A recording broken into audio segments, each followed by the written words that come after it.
Hey guys, this is Enthos, and I'm just going to be talking about UVs and why you shouldn't really be afraid of them.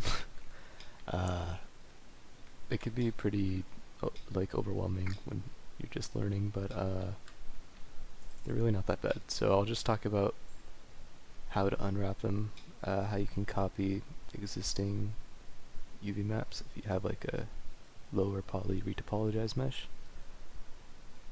And you don't just want to project things because that's not always the best option. But yeah, so gonna move that over. What is that, the face? Must be using a different texture. So we can ignore that. Yeah, I'm just using this model as an example. I'm not making a mod or anything, but just pick it up from models resource. And let's look at this. Let's look at the, whatever you call it.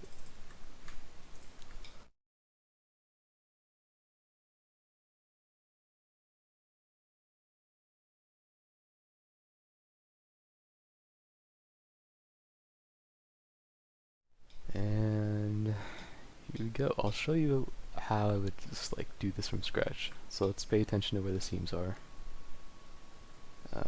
This is like very simple. Everything is pretty much detached. I think the only parts touching are this part, and that's literally it. So if you were going to redo this from scratch, to remove UVs has to be an editable mesh, and go over here. UVW remove might not be there for you, so you might have to find that here and add it. But yeah, okay, it's gone now. The texture should still be applied, so yeah. Gonna view it, and it is not UV'd anymore. Okay, so one thing I did forget is those seams will stay if you don't remove doubles first. So there we go. Okay, yeah, that makes more sense. And yeah, now we have to make that seam. I think that's the only one. But you can make your selection. Should be orange edges, I believe. And then when you click this, it'll turn it blue. And now when you select one of the faces of an element, you press this. And let's do a pelt map, because I love pelt maps. Stop pelt, start relax. It's going kind of crazy, so that didn't go very well. And that's because we have the front side and the back side, so it's like doing a whole 180, and usually you want a seam on one of the sides. At least, like if you put it here, it would be fine. I already forgot how the original one was, so let me look at that. Yeah, okay, it looks like it just has a front and a back. So we can do that too. Even if you already did unwrap it, you can just, make your selection. That's actually just straight in the middle. Make your selection and then press tools break. So now you have the back and the front. I think they did the same for this one. And then this whole thing should just be one pelt map, and actually there's a bottom side, so you'll want to do either the top or the bottom.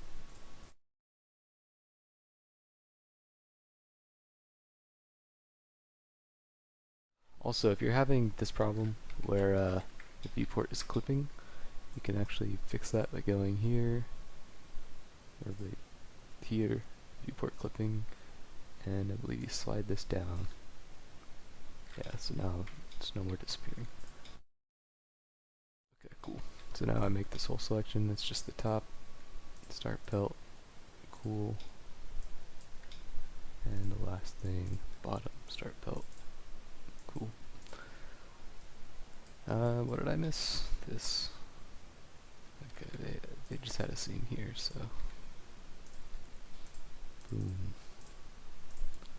Okay, that's everything. And if you wanted to use this as it is, you could. Would not recommend it, but you could.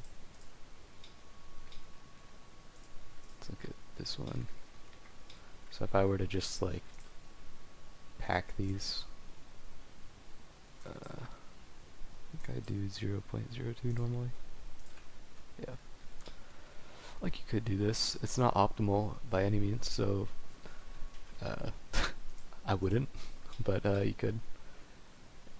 But let's talk about how you can improve it. So for things like these, if they're almost rectangular anyway, if they're quads, you could just press this button and it'll make it a box. And it looks like I could easily convert this to quads, so I will. So I have this selection, quadrify selection, and now if I was to unwrap on top of that, should just be able to press this button. Yeah. So now let's look at before and after. This was before I did anything. I press this button, nice and clean. Flat edges, or straight edges I guess, make your model a lot less prone to texture seams. So you should always try to have straight edges, at least on one part of the island if you can. Some things are like too organic and you just won't be able to, but you could actually select both and really easily copy that. I'll show you how to do that because that's useful. I have my new one selected. I'm gonna move everything just to the side.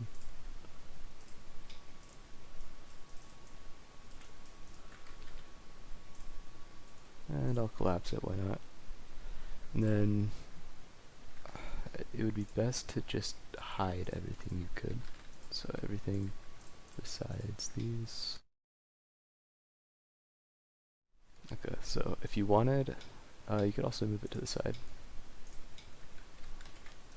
You could select both, add an unwrap on top of both of them at once, and edit both of these. So this is the same part as this. I would basically just move this over here, scale it down. Let's look at the texture too. Get it in the same general area. Let's make sure this is like same poly. Yeah, it is. Okay, and if you really wanted it to be accurate, you could enable snaps, and I just turn on vertex snap, and you could basically just do this with the entire perimeter. The perimeter, the perimeter is what really matters. Because obviously if you have a lower poly model, you're not going to be able to match every single vertex. So like you could also do edge snap, and if you had like, you know, you could do this. But this is the exact same poly count, so I'm just doing it exact. But yeah, you could have it over here, move it once you've done the whole perimeter, go to tools, relax, keep boundary points fixed, and boom. It won't be exact, but it'll be very close. You pretty much won't tell a difference. So yeah, if you want to put it in the right spot again, you can enable snaps, grab one of the corners and snap it to one of the original corners. These though, these are a lot straighter. See, they do have like a flat or straight edge, and that is up here. So this seam should be flat. So that would be this side. And since this isn't in quads, it's going to be a pain. I'm just going to select all these.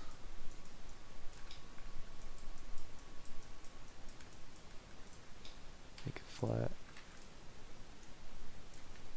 And this button is pretty useful. It aligns them to be like equal distance from each other.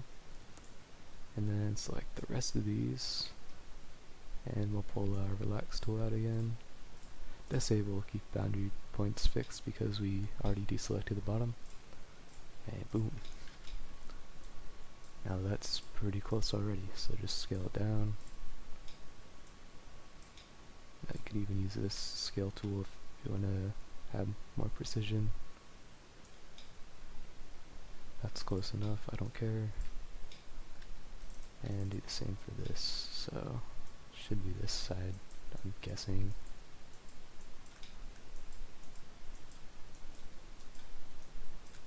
Make it flat, bring it down, press, oh that, okay, this is not going to work.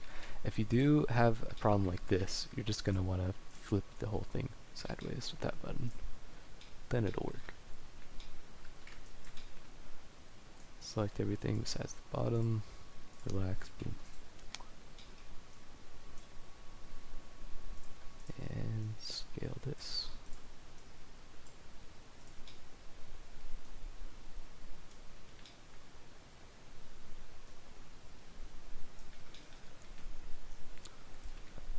And then you could do this. I'm actually going to show you a really cool tool to make these unique. So I have this add-on called Text Tools, and I'll link that in the description, I guess. Basically it allows you to move over seams. So like normally if I wanted to link these, press stitch, it would like stretch out the UV, and you don't want that, right? If you want to move the entire island, you could just select the whole island and press, okay, don't do that actually, just, yeah, select the seam and press stitch, and it'll move the whole island instead of just stretching a part of it. Yeah, then you can move this down. And that's good enough.